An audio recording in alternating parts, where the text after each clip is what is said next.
اللهم صل على محمد وآل محمد. حبايب قلبي، رجعت لكم من جديد وبيوم جديد ومن قناة إبداعات مختلفة، واليوم ويانا وصفة جديدة وحبيت أشاركها وياكم. إذا حبيتوا تجربونها على طريقتي، راح نسوي وياكم أصابع صدور الدجاج المقرمشة. هنا عندنا كيلو ونصف من صدور الدجاج، غسلناه تمام وقطعناه بهالشكل هذا.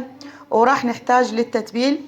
عندنا هنا التوابل عبارة عن كاري وكركم وفلفل أسود وبابريكا باردة والزنجبيل وبودر الثوم وبودر البصل.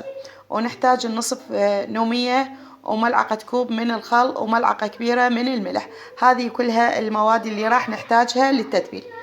هسه راح نبلش وياكم، بسم الله. يلا وياي حبايبي على كل التفاصيل.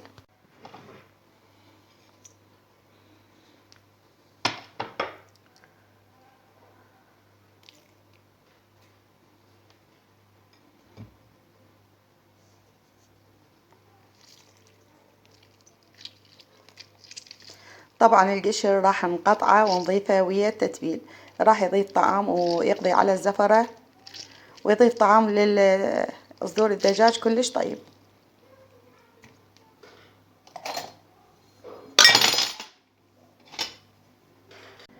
هنا حبايبي راح ندمج المواد ويا بعضها ونضعهم بالثلاجة لمدة ساعتين، وإذا تكون تتبيلتهن من الليل راح يكون بعد أحسن ويكون طعمهم كلش طيب والتتبيلة تكون بارزة بيهن. هذا شكلهن حبايبي بعد التتبيل.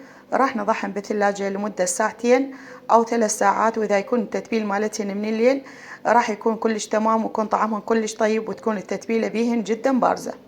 بعد ما تبلنا صدور الدجاج لمدة ساعتين، هنا خفقنا بيضتين وضفنا لهن نفس التوابل، وهنا عندنا الكورن فليكس.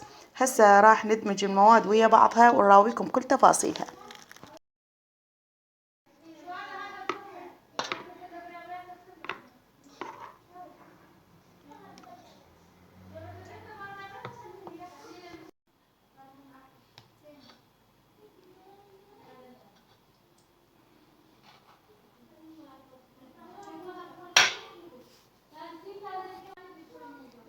هسه راح نكمل كل الكمية ونراويكم شكلها للنهاية.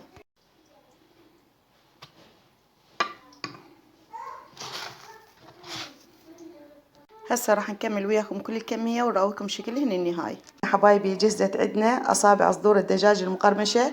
طبعا هنا غلغلناها بالفورن فليكس، وهنا بالنشا والطحين، ونفس التوابل اللي ضفناها للأصابع صدور الدجاج اللي مغلغلة بالفورن فليكس واللي بالطحين. هذا شكلهن النهائي حبايبي، إذا حبيتوا تجربونهن على طريقتي. بالختام أترككم في حفظ الرحمن. يلا حبايب قلبي، مع السلامة وباي باي.